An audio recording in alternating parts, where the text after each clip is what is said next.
அப்படியே அந்த வெட்டி இல்லடா காலுக்குள்ள போகுது இல்லடா நான் சுத்தி இருக்கிறேன் நான் உள்ள வெளிய பாருங்க வெட்டியா ஏய் அப்படியே பைய போனே போய் கம்பல இருந்து என்ன டயர் நீலம்டா பறந்து வருவார் ஒரு அண்ணன் ரெடியா காச்சு பிடி இருக்கறியா பறந்துட்டு வருவார் ஆடிக்கோ அப்ப ஏடு உனக்கு பீரு ரெண்டு பேரு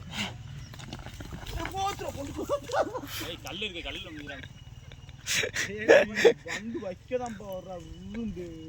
டயருங்க நீ போடு சும்மா போடு பலா விழுல பாத்தியா பலா வந்து வேற சரிப்பா டயர் சுத்தமா நீங்க உனக்கு ஒரு அதுலயே காயிலே இருக்கு என்னடா காயிலேவா சிர்ரா கல்லுல வந்து